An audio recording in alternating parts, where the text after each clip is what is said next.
Welcome to talkersgeeks.com. Justin here, back with more comic book reviews, and today we're going to be reviewing Avengers Forever #1. As always, I give you a brief synopsis, so here we go. An all-new series starring the Avengers of the Multiverse. On a quest for cosmic vengeance, Ghost Rider finds himself roaring through the wasteland on a ruined Earth, where the great ages of heroes never came to be, where hope is a four-letter word, and where his only ally in the coming battle against the greatest villains any universe has ever seen is the world's most wanted archaeologist, Tony Stark, the Invincible Ant-Man. Spinning out the events as Avengers number 750 and operating on a lockstep with the Prime Avengers series, the next great Avengers saga begins here as the mightiest heroes of every Earth begin to assemble. And for the most part, I'm just gonna throw this out there right from the beginning. I am not familiar of the arcs previously. I just picked this up because it looked, it sounded kind of cool, and the synopsis sounded pretty cool.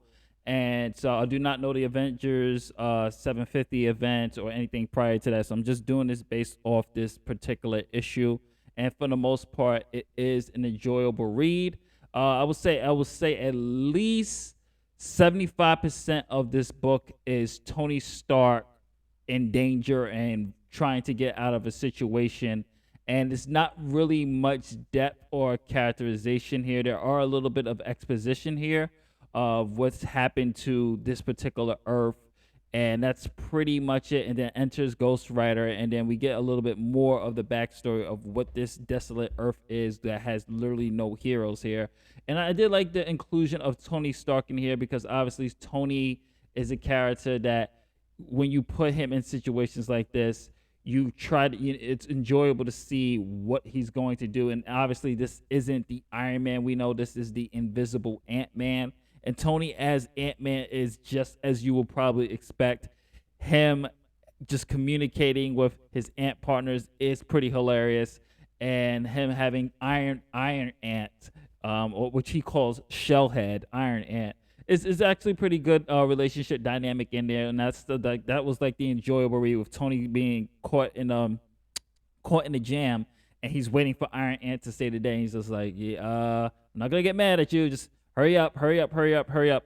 And in this world is patrolled by the wasteland. This wasteland, as they call it, is being patrolled by war machines, which is something that Tony himself created.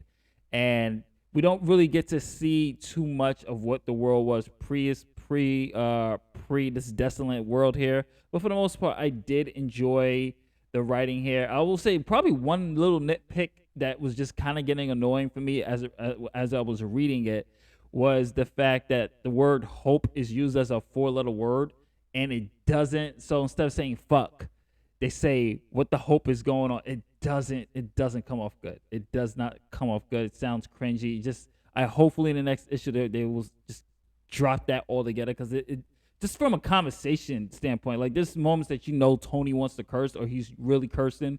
So instead of using a curse word, they just say hope, and it's just like that for me didn't really resonate with me. Didn't really work with me. Like, hey, what the hope is going on? It's just like, nah, that doesn't work. But otherwise than that, so far, I'm enjoying what I read so far. I'm really curious to see what's going to happen, especially with the inclusion of Ghost Rider being more the forefront here and them trying to really escape this wasteland. I'm really curious to see what's going to happen with Thor's Mjolnir weapon, because Thor died young. So Odin left the weapon there, so Tony finds out about Thor's weapon. So I'm really curious to see where they're gonna go with. Otherwise, the action was pretty good. I like the art style here; it works very well. Pacing was pretty cool, but I will say some of the dialogue choices, like what the hope, was kind of like eh.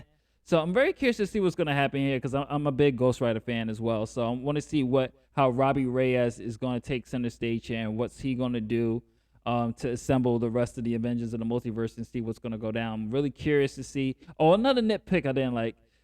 There's this villain here. Forgive me, I forgot his name. That I don't think they mentioned his name, but he's very, very dark side inspired. Like, even to the point where his pose is hands behind the back inspired. And I was just like, Yeah, come on. But overall than that, it was a pretty cool book. I would recommend it. Just give it issue 1 a read and check it out. This is Justin from tacosofgeeks.com. We'll catch you on the next one. Don't forget to like, share, subscribe. If you're watching this on YouTube, if you're watching this on the Tacos of Geeks, thank you very much. Please browse our website and check out other reviews, interviews that we have. You can check out our latest interview with James Cameron. Of course, you can follow us on Instagram at Tacos of Geeks, Twitter.com at Tacos of Geeks, Facebook.com/The Tacos of Geeks blog, Twitch.tv/The Tacos of Geeks. Later days, I'll catch you on the next review. Peace.